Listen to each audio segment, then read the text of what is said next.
Welcome back to Crystal Clear. I'm Vox, and with the summer of 2019, we are once again in con season. Now more than ever is back-to-back conventions, which typically gets voiceover talent as their guest. And for a few cons, this includes the voice cast of Steven Universe. Now when these voice actors are present at the conventions, they're usually interviewed by press. And while they never elicit major spoilers of any sort, some fun tidbits can always slip out. Case in point, this past MomoCon. Yes, 2 weeks later and I'm still talking about MomoCon. Sue me! At MomoCon 2019, the head of a different con, Empire City Con, formerly Beach City Con, which as you can assume, is a convention completely dedicated to Steven Universe, KK Bracken, got a chance to sit down and interview 4 of the Crystal Gems. The voices of Steven, Rose, Amethyst, and Pearl, aka Zach Callison, Susan Egan, Michaela Dietz, and Dee Dee Magnahall. While most of these questions didn't really reveal anything, they were the charming interview questions you would come to expect, the voice actor's hobbies, their inspirations, their connection to the show. Zach Callison actually gave away a pretty interesting tidbit regarding the future of the series. When asked about his favorite episode in the show, Zach responded that his favorite episodes of Steven Universe are yet to be released. What? Now at first glance,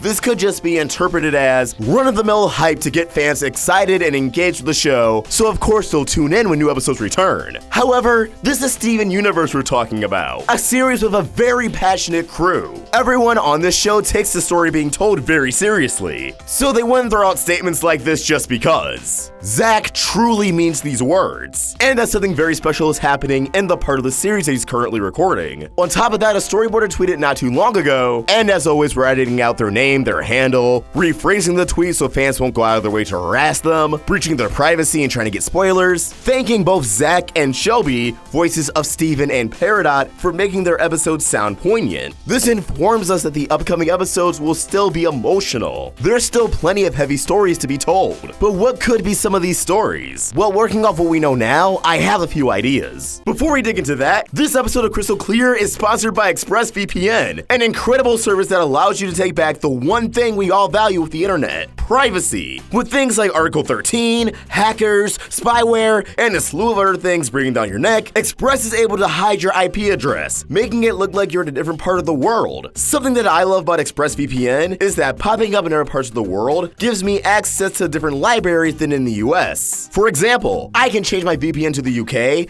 and watch shows on Netflix that's unavailable where I live, like Steven Universe or Final Space. Same rules with Spotify. Sometimes I want to get down with some anime jams that aren't present in the US. The internet should allow us to access resources from all over the world. Let's get back to that. ExpressVPN is the fastest VPN on the market with glowing reviews. You can even download it onto your phone, so you truly can access it anywhere, and it's less than $7 a month with a 30-day back guarantee, which is a pretty fair price if you ask me. You can even get 3 months free by only clicking the link in the description, expressvpn.com/theroundtable. This free 3 months is in addition to the 12-month plan. Again, expressvpn.com/theroundtable. Take back your internet privacy today.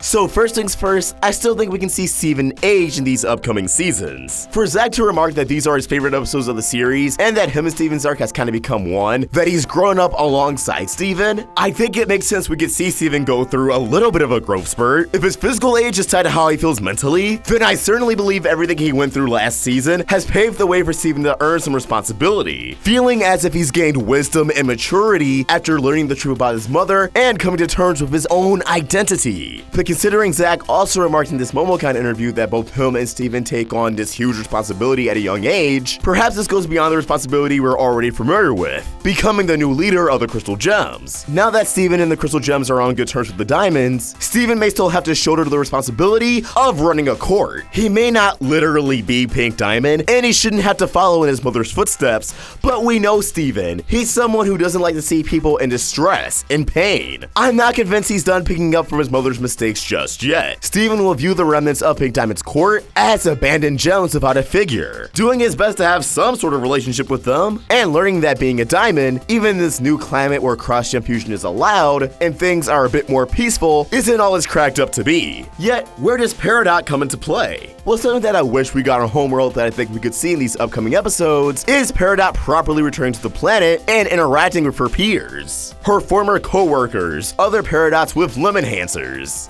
Peridot's still having an arc of her own. While socialization on Homeworld seemed to be kind of sparse, it still existed, so I imagine our Peridot had some sort of kinship with other Peridots. A dynamic that's now different because she's a crystal gem without her limb enhancers, who don't really want limb enhancers back. How does that change for a Peridot? The Interchange Your Mind has brought a huge shift in the paradigm, one where gems on both sides have to adjust to major changes. And realistically, there's no way that transition would be smooth. And again, I'm sure some new antagonists will rise up, causing this conflict to just escalate more and more, causing these personal conflicts to spiral out of control. But as always, these are just my thoughts and I want to hear yours. What do you think? Are you excited that we apparently haven't seen the best episodes of Steven Universe yet? Just think of how insane that statement is. Mr. Greg, Reunited, Change Your Mind, they're not Zach's favorites in comparison to what's coming up? How could you not be excited? Drop your thoughts in the comments below or tweet your thoughts at Roundtable Vids. And for more of my own thoughts, you can find me at OstricVox. We're also on Instagram.